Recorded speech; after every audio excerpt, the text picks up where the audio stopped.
নমস্কার, Assam prime network থেকে আমি ইন্দ্রাণী আপনাদের স্বাগত জানাচ্ছি।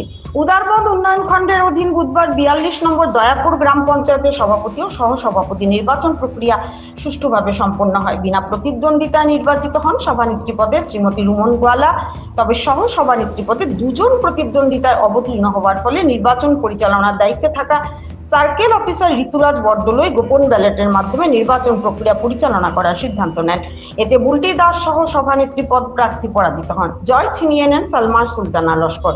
পরে সংবাদ মাধ্যমের সঙ্গে কথা বলতে গিয়ে উদারবন্দ মন্ডল সভাপতি উমাশঙ্কর ভট্টাচার্য জানান, এখন পর্যন্ত উদারবন্দ ব্লকের অধীন যেসব জিপিতে নির্বাচন প্রক্রিয়া শেষ হয়েছে তার পুরোটাই বিজেপির দখলে গেছে। আগামী দিনে ভারতের প্রধানমন্ত্রী নরেন্দ্র মোদীজি স্বপ্নকে বাস্তবায়িত করতে সবাই সংকল্পবদ্ধ। জিপি সার্বিক উন্নয়নে পঞ্চায়েত সভাপতি, সহসভাপতি ও সদস্যরা একসঙ্গে মিলেমিশে কাজ করবেন।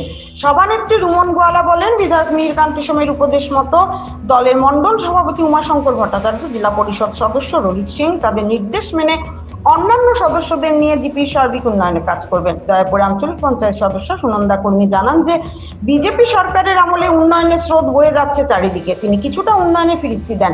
সেই সঙ্গে জিপির সার্বিক উন্নয়নের সভানেত্রী রুমন গোয়ালাকে সহযোগিতার আশ্বাস দেন। নিহারকান্তি রায়ের রিপোর্ট, আসাম প্রাইম নেটওয়ার্ক।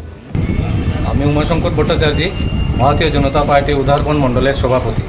আজকে আমাদের দয়াপুর জিপি এইমাত্র আমাদের পঞ্চায়েত গঠন হয়েছে। আমাদের ভারতীয় জনতা পার্টির থেকে মনোনীত প্রার্থী রুমন গোয়ালা সভানেত্রী হয়েছেন এবং সহসভানেত্রী পদে সালমা সুলতানা মহাশয়া সহসভানেত্রী হয়েছেন।